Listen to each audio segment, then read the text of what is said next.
और फिक्र की राजनीतिक फाइल्स में अब बात चुनावी राज्य हरियाणा की। कांग्रेस के वादों की बुकलेट के बाद आज बीजेपी ने भी अपने वादों की लिस्ट जारी कर दी है।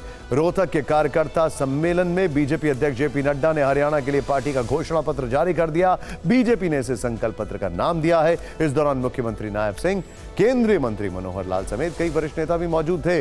बीजेपी ने अपने संकल्प पत्र में कुल 20 वादे किए हैं। इनमें किसानों, महिलाओं, युवाओं पर फोकस किया गया है। इसके अलावा पिछड़ी जातियों के लिए वादों की छड़ी लगी है। खास बात यह है कि हरियाणा के अग्निवीरों को सरकारी नौकरी की गारंटी दी गई है। 20 वादों में इस एक वादे की चर्चा अलग से की गई है। हरियाणा में अग्निवीर बड़ा चुनावी मुद्दा है। राज्य के युवाओं की सेना में अच्छी खासी तादाद है। अग्निवीर योजना को कांग्रेस ने लोकसभा चुनाव में खूब उछाला था।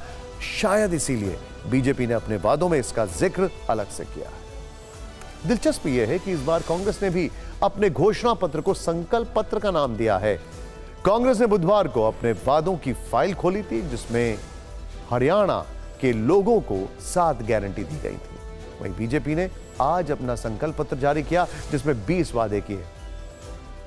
मतलब हरियाणा में 7 बनाम 20 की फाइट है। आपने आज दिन भर बीजेपी के वादे देखे होंगे। हमने आपके लिए कांग्रेस और बीजेपी के वादों की तुलना वाला एक चार्ट तैयार किया है। इससे आपको आसानी से पता चल जाएगा कि हरियाणा के लोगों के लिए किस दल के पिटारे में क्या क्या है।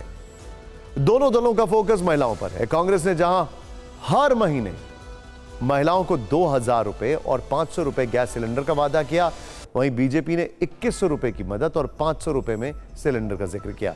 यहां दोनों दलों का स्कोर लगभग एक समान दिख रहा है। जहां तक सामाजिक सुरक्षा की बात है, तो कांग्रेस ने अलग अलग कैटेगरी में साफ साफ बताया कि किनको कितनी मदद दी जाएगी, जबकि बीजेपी ने सभी सामाजिक मासिक पेंशनों में बढ़ोतरी की बात लिखी है। युवाओं के लिए कांग्रेस ने 2 लाख पक्की भर्ती का वादा किया।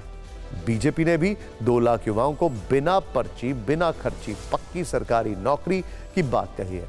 हरियाणा के सभी अग्निवीरों को सरकारी नौकरी की गारंटी दी गई। कांग्रेस ने 25 लाख तक मुफ्त इलाज का वादा किया, जबकि बीजेपी ने 10 लाख तक मुफ्त इलाज का जिक्र किया।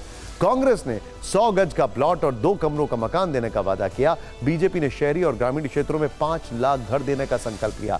जहां तक किसानों की बात है, तो कांग्रेस ने एमएसपी यानी न्यूनतम समर्थन मूल्य की कानूनी गारंटी की बात कही। वहीं बीजेपी ने एमएसपी पर 24 फसलों की खरीद का जिक्र किया। पिछड़ों के अधिकार के लिए कांग्रेस ने जाति सर्वे और क्रीमी लेयर की सीमा 10 लाख तक करने का वादा किया, जबकि बीजेपी ने देश में कहीं भी सरकारी कॉलेज में मेडिकल और इंजीनियरिंग पढ़ने वाले ओबीसी और एससी छात्रों को स्कॉलरशिप देने का वादा किया। इसके अलावा ओबीसी वर्ग के उद्यमियों की मुद्रा योजना के अतिरिक्त 25 लाख रुपए तक के ऋण की गारंटी हरियाणा सरकार उठाएगी।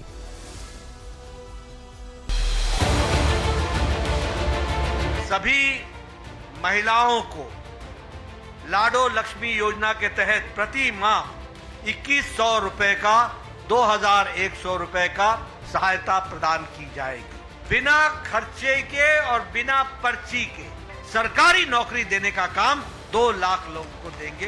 तो हमारा कॉपी पेस्ट है, तो हम पहले कर चुके। ये तो इनके तो झूठे वायदे हैं, झूठा घोषणा पत्र है, जो झूठ का बंडल है। ये संकल्प पत्र हमारे लिए एक ध्येय वाक्य है, हमारा कमिटमेंट है। 100% इसको हम पूरा करेंगे। ये सारे इनके लिए एक दिन का इवेंट होता है कि आज ये बोल लो, कल से तो कुछ भूल जाना है उसको। तो इनके लिए इनका मैनिफेस्टो, इनका वादा बिल्कुल सिर्फ कोरे कागज पे रहता है। संकल्प पत्र में हमने जो मुख्य बिंदु राष्ट्रीय अध्यक्ष जी ने आपके सामने रखे हैं, बहुत एक संतुलित तरीके से हर वर्ग का उसमें ध्यान रखा गया है। महिलाओं का ध्यान रखा है, युवाओं का ध्यान रखा है, किसानों का ध्यान रखा है। बीजेपी और कांग्रेस के घोषणा पत्र के कार्यक्रम में एक और कॉमन फैक्टर था। बीजेपी के कार्यक्रम में आज अनिल विज नहीं पहुंचे। कांग्रेस के कार्यक्रम में कुमारी सैलजा और रणदीप सुरजेवाला नहीं पहुंचे। ये देखिए।